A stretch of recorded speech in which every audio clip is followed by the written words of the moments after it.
नमस्कार दोस्तों। आइए जानते हैं राजस्थान की आज की 25 बड़ी खबरें मात्र 5 मिनट में।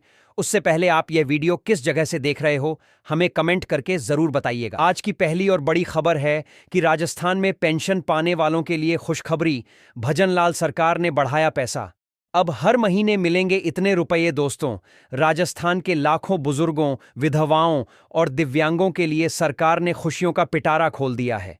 सामाजिक सुरक्षा पेंशन योजना के तहत मिलने वाली मासिक सहायता राशि में एक बार फिर इजाफा किया गया है।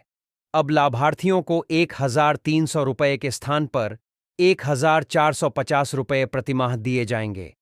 जनवरी 2026 की पेंशन के बिल तैयार कर ईसीएस के लिए भेज दिए गए हैं, जिसका सीधा मतलब है कि अगले कुछ दिनों में यह बढ़ी हुई राशि लाभार्थियों के बैंक खातों में क्रेडिट होना शुरू हो जाएगी।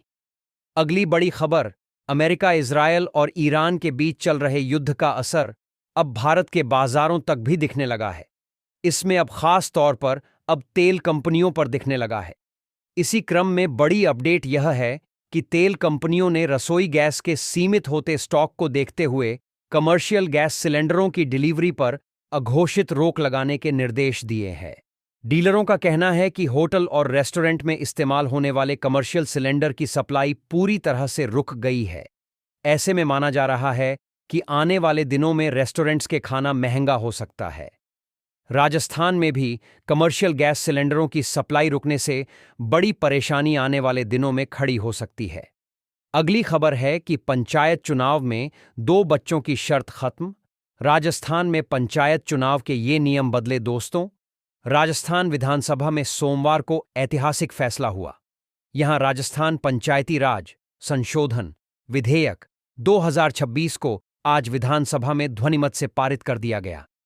इस संशोधन के बाद अब 2 से ज्यादा बच्चों की शर्त के कारण चुनाव लड़ने से वंचित रहने वाले लोगों को भी पंचायत चुनाव में भाग लेने का अवसर मिल सकेगा। अब 2 से अधिक संतान वाले माता पिता भी पंचायती राज संस्थाओं के चुनाव लड़ सकेंगे। अगली खबर है कि राजस्थान विधानसभा राजस्थान पंचायती राज संशोधन विधेयक 2026 पर चर्चा के दौरान प्रदेश कांग्रेस अध्यक्ष और विधायक गोविंद सिंह डोटासरा ने सरकार पर जमकर हमला बोला। उन्होंने कहा कि वर्ष 1990 में 2 बच्चों के प्रावधान वाला कानून जनसंख्या नियंत्रण के उद्देश्य से लाया गया था और उस समय यह कानून भाजपा की सरकार ने ही लागू किया था। डोटासरा ने सवाल उठाया कि क्या अब जनसंख्या नियंत्रण हो चुका है या केंद्र सरकार ने अपनी नीति बदल दी है। उन्होंने कहा कि देश में जनसंख्या लगातार बढ़ रही है और केंद्र सरकार की नीति में भी कोई बदलाव नहीं हुआ है। ग्रामीण क्षेत्रों में भी जनसंख्या नियंत्रण को लेकर पर्याप्त जागरूकता नहीं आई है। ऐसे में इस प्रावधान को हटाने का औचित्य सरकार को स्पष्ट करना चाहिए। अगली खबर है कि राजस्थान में नहीं काटी जाएगी। खेजड़ी भजनलाल सरकार ने बैठक में ये अहम फैसले। दोस्तों, राजस्थान में खेजड़ी को लेकर पिछले दिनों हुए आंदोलन के बाद अब इसे लेकर बड़ा फैसला हुआ है। राजस्थान सरकार प्रदेश में खेजड़ी सहित अन्य महत्वपूर्ण वृक्ष प्रजातियों के संरक्षण के लिए विशेष कानून लाने की दिशा में कदम बढ़ा दिया है। मुख्यमंत्री भजनलाल शर्मा के नेतृत्व में राज्य सरकार ने पर्यावरण संरक्षण और प्रदेश की सांस्कृतिक धरोहर को बचाने के उद्देश्य से वृक्ष संरक्षण विधेयक का प्रारूप तैयार करने के लिए एक उच्च स्तरीय समिति का गठन किया है। इस समिति की पहली बैठक सोमवार सुबह संसदीय कार्य मंत्री जोगाराम पटेल की अध्यक्षता में उनके निवास पर आयोजित की गई। बैठक के दौरान वृक्षों के संरक्षण के लिए एक मजबूत और प्रभावी कानून तैयार करने को लेकर विस्तृत चर्चा की गई। समिति ने इस बात पर भी विचार किया कि नया कानून ऐसा हो जो पेड़ों की अवैध कटाई को रोकने में कारगर साबित हो। अगली खबर है कि हाईली के बाद अब राजस्थान में गर्मी का टॉर्चर शुरू। मौसम विभाग ने जारी की लू की चेतावनी। दोस्तों, राजस्थान में गर्मी ने समय से पहले ही अपना असर दिखाना शुरू कर दिया है।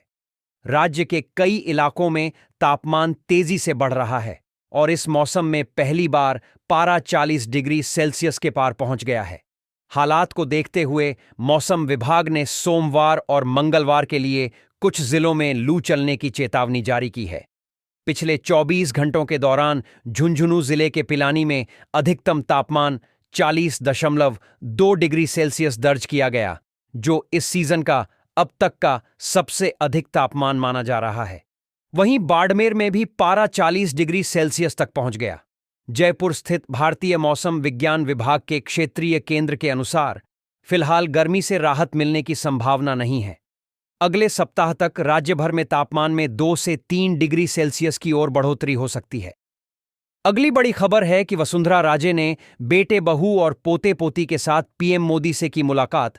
चर्चाओं में विनायक प्रताप सिंह राजस्थान की पूर्व मुख्यमंत्री वसुंधरा राजे और उनका परिवार सोमवार को चर्चाओं में दिखा। दरअसल वसुंधरा राजे अपने बेटे बहू के अलावा अपने पोते और पोती के साथ देश के प्रधानमंत्री नरेंद्र मोदी से मुलाकात की है। वैसे तो दिल्ली में हुए इस मुलाकात को शिष्टाचार मुलाकात बताया गया है, लेकिन सियासी गलियारों में इस मुलाकात के बाद चर्चा भी शुरू हो गई है। पीएम मोदी के साथ वसुंधरा राजे और उनके परिवार की मुलाकात का फोटो भी सामने आया है, जो काफी वायरल हो रहा है। अगली खबर है कि बीकानेर में गर्मी के बीच नहरबंदी का ऐलान। 5 अप्रैल से 5 मई तक पानी सप्लाई प्रभावित बीकानेर में समय से पहले बढ़ी तेज गर्मी के साथ अब पेयजल संकट की आशंका भी गहराने लगी है। इंदिरा गांधी नहर परियोजना के रखरखाव के लिए नहरबंदी का ऐलान किया गया है, जिससे शहर और आसपास के क्षेत्रों में पानी की आपूर्ति प्रभावित हो सकती है। प्रशासन ने 21 मार्च से आंशिक और 5 अप्रैल से 5 मई तक पूर्ण नहरबंदी लागू करने का निर्णय लिया है। अगली खबर है कि चतुर्थ श्रेणी कर्मचारी भर्ती में 0 अंक वाले के चयन पर हाई कोर्ट नाराज। सरकार से कहा, कोई तो न्यूनतम योग्यता रखिए। राजस्थान में चतुर्थ श्रेणी कर्मचारी भर्ती 2024 का रिजल्ट हाल ही में जारी किया गया था, जिसमें कई अभ्यर्थियों की भर्ती शून्य अंक के बाद भी हुई थी। इस भर्ती में 0 या माइनस अंक लाने वाले अभ्यर्थियों को नियुक्ति देने के मामले में राजस्थान हाईकोर्ट ने सरकार से सख्त सवाल किए हैं। जस्टिस आनंद शर्मा की एकल पीठ ने कहा कि न्यूनतम अंक निर्धारित न करने से योग्यता का कोई मानक ही बच नहीं जाता। कुछ तो बेसिक स्टैंडर्ड रखना होगा। अगली खबर है कि जालौर से जुड़े मुद्दे पर विधायक समरजीत सिंह ने सवाल करते हुए कहा कि मनरेगा के तहत काम तो स्वीकृत हो रहे हैं, लेकिन मजदूरों को समय पर भुगतान नहीं मिल रहा है। उन्होंने यह भी कहा कि अधिकांश कार्यों की स्वीकृति जयपुर स्तर से दी जा रही है, जिससे प्रक्रिया में देरी हो रही है। इस पर ग्रामीण विकास एवं पंचायती राज मंत्री किरोड़ी लाल मीणा ने सदन में जवाब देते हुए मनरेगा के तहत स्वीकृत कार्यों की जानकारी दी। मंत्री किरोड़ी लाल मीणा ने स्पष्ट किया कि कार्यों की स्वीकृति के लिए राज्य स्तर पर फाइल नहीं मंगाई जाती है और स्वीकृति जिला स्तर पर ही दी जाती है।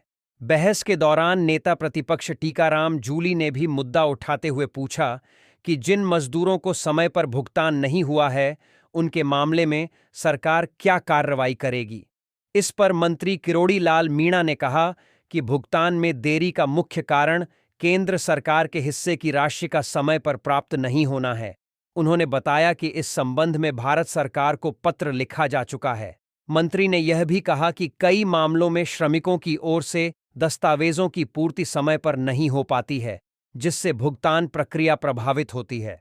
केंद्र से राशि प्राप्त होते ही सभी लंबित भुगतान कर दिए जाएंगे।